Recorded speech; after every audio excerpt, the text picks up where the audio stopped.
ઓમ શાંતિ. આજે આપણે એક શિલ્પકાર અને એક પથ્થર જેમાંથી મૂર્તિ બને છે એના વિશેની સંવેદનાપૂર્વકની એક વાર્તામાંથી કંઈક વિશેષ પ્રેરણા મેળવીશું. એક શિલ્પકાર હતો જેને કોઈ વિશેષ કામથી એક ગામમાં જવાનું થાય છે. ત્યાં એને થોડા દિવસ રોકાવાનું છે. શિલ્પકાર હંમેશા પોતાનું ટાંકણું અને હથોડો સાથે રાખતો. એને પોતાની કળાથી બહુ પ્રેમ હતો. હવે જે ગામમાં એને રોકાવાનું છે થોડા દિવસ, એને એમ થાય છે કે અહીંયા તો હું એકદમ ફ્રી જ છું, તો કંઈક કરું.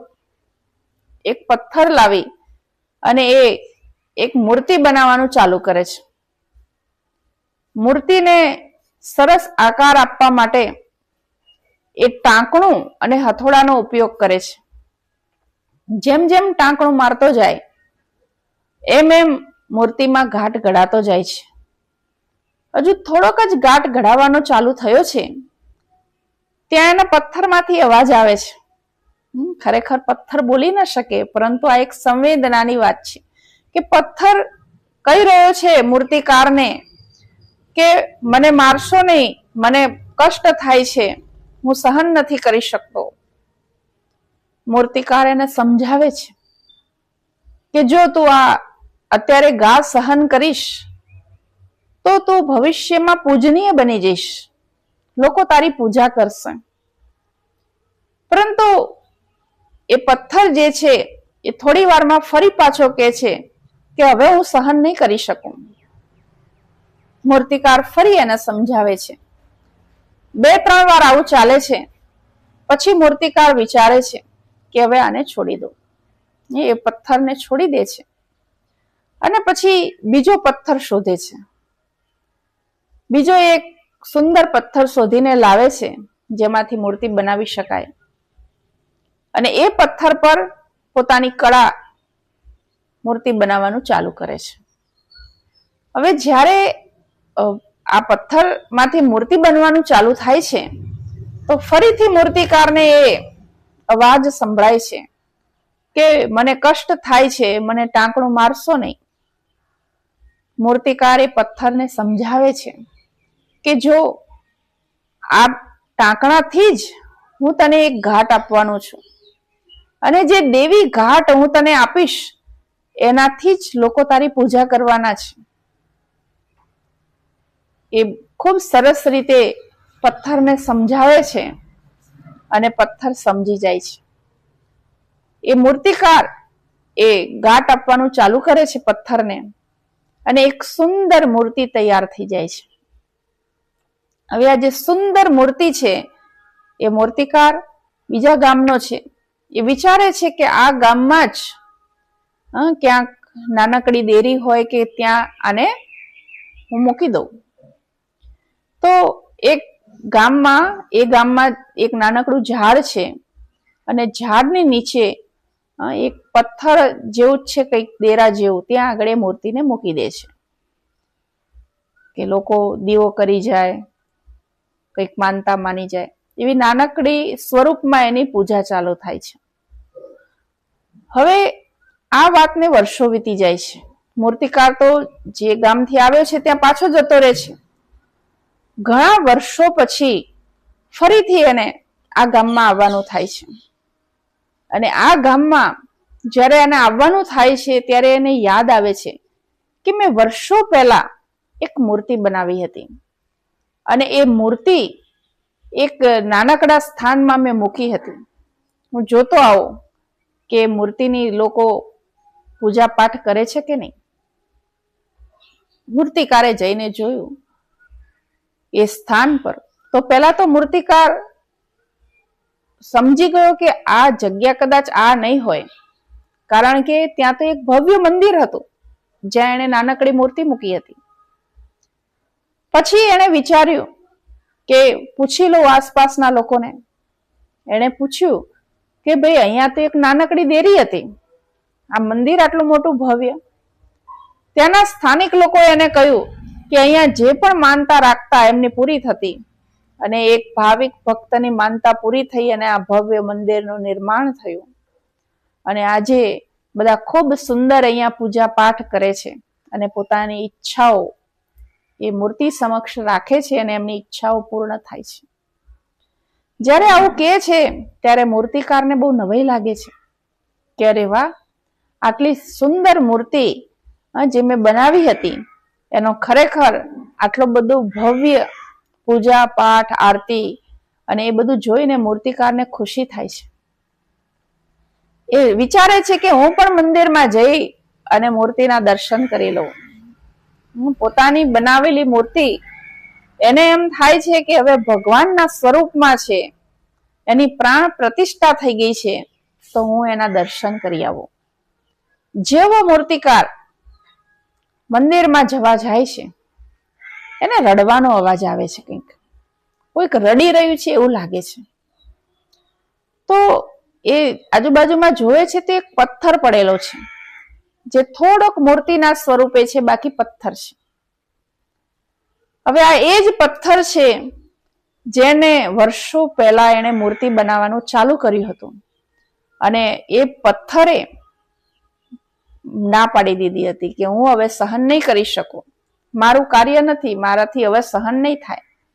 અને મૂર્તિકારે પછી એ પથ્થરને છોડી દીધો હતો. હવે એ જ પથ્થર જે છે અત્યારે રડી રહ્યો છે. મૂર્તિકાર એની નજીક જાય છે તો એ કહે છે કે મને માફ કરી દો, મેં જો તમારી વાત માની હોત તો અત્યારે હું પણ પૂજાતો હોત. મૂર્તિકારે પૂછ્યું પણ તું રડે છે શું કરવા? પથ્થર કહે છે કે હવે જે પણ મંદિરમાં જાય છે ને એ મારી પર શું કરે છે? શ્રીફળ વધેરીને જાય છે. એ વખતે મેં ઘા સહન ના કર્યો, અત્યારે હવે રોજ ઘા સહન કરવા પડે છે. બધા જ મારી ઉપર શ્રીફળ વધેરે છે અને પછી અંદર જાય છે.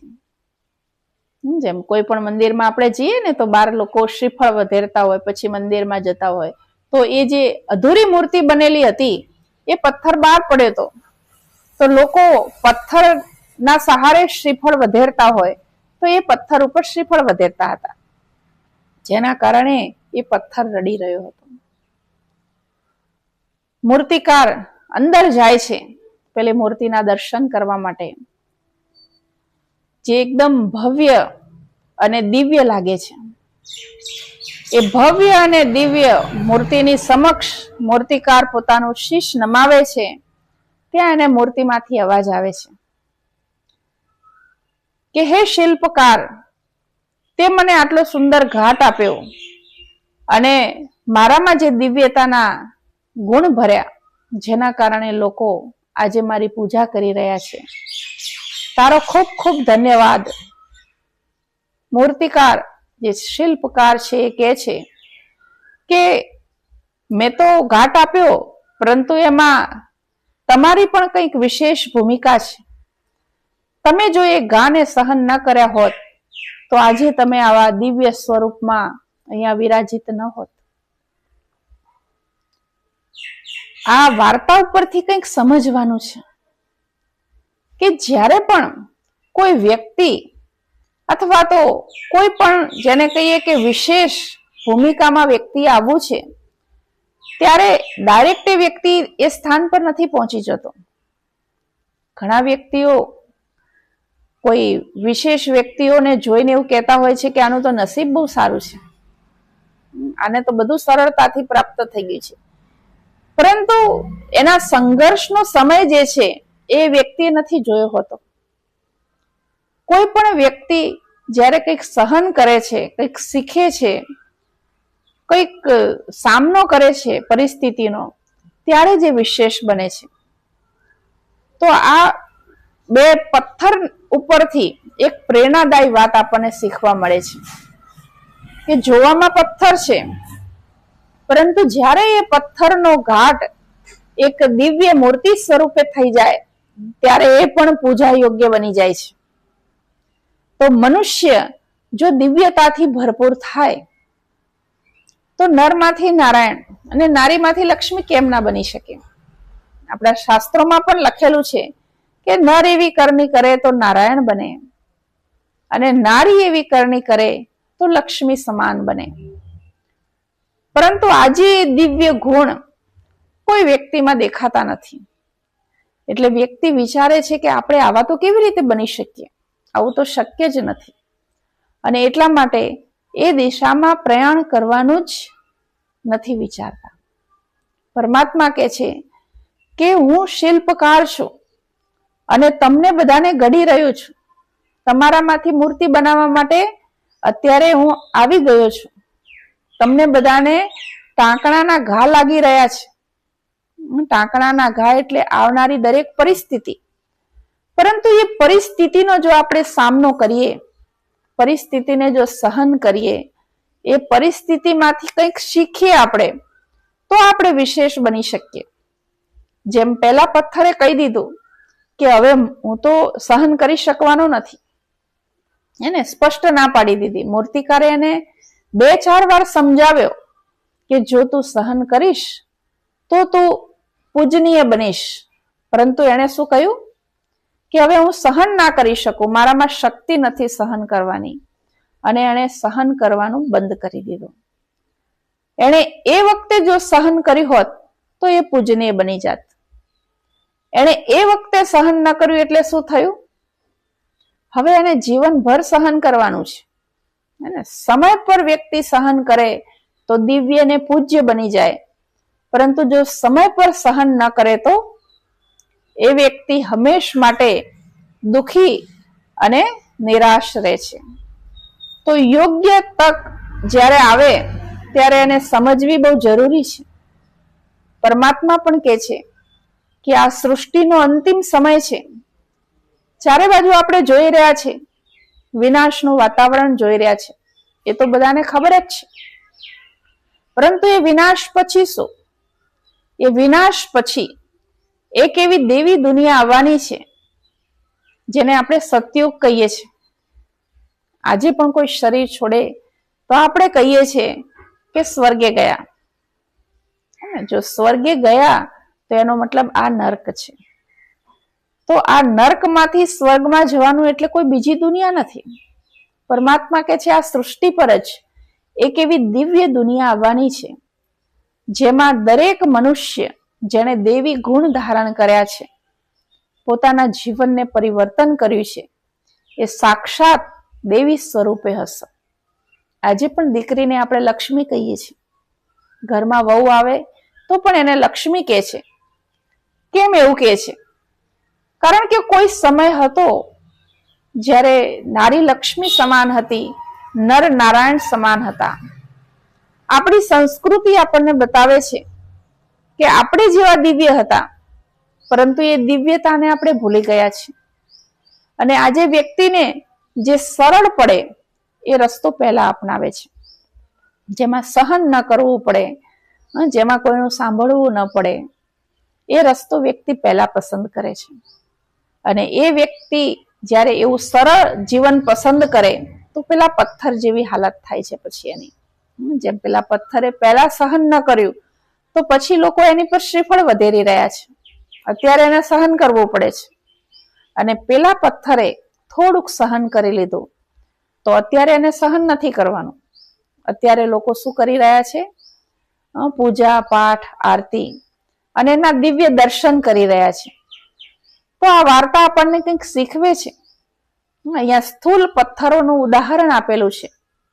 પથ્થર કંઈ બોલતા નથી, પરંતુ જ્યારે એક પથ્થર જેવો મનુષ્ય, એને જ્યારે કોઈ શ્રેષ્ઠ ગુરુ મળે છે કે શ્રેષ્ઠ શિક્ષક મળે છે કે પરમાત્માની પ્રેરણા મળે છે, અને જો એ વખતે એ પોતાનું જીવન બદલે તો ચોક્કસ એના જીવનમાં એવું પરિવર્તન આવે કે પરમાત્મા એ દિવ્ય ગુરુ એને દિવ્ય શ્રેષ્ઠ દિશા તરફ લઈ જાય છે. એવા દિવ્ય બનાવી દે છે કે જેનાથી લોકો એની પૂજા કરે, લોકો એની વાહવા કરે, લોકો એના દિવ્ય દર્શન કરે. ઘણીવાર આપણે કોઈ સારા વ્યક્તિ હોય તો બોલવામાં પણ કહીએ છીએ ને કે આ તો દેવતા જેવા છે. તો એ અત્યારનો સમય છે. પરમાત્મા કહે છે કે આસુરી ગુણોને છોડી અને આપણે દેવી ગુણોને ધારણ કરવાના છે. પરંતુ એ દેવી ગુણો આપણે ક્યારે ધારણ કરી શકીશું? જ્યારે આપણે સમયને ઓળખીશું. પરમાત્મા કે છે અત્યારે જ એ દેવી દુનિયા આવવાનો સમય છે, દિવ્ય ગુણોને ધારણ કરવાનો સમય છે. તો આવો આજે આપણે પણ આ વાર્તામાંથી એવી દિવ્ય પ્રેરણા લઈએ કે થોડુંક જો સહન કરી લઈશું, થોડુંક જો પરિસ્થિતિનો સામનો કરી લઈશું, તો આપણામાં દિવ્ય ગુણોનો ઉદ્ભવ ચોક્કસ થશે. ઓમ શાંતિ.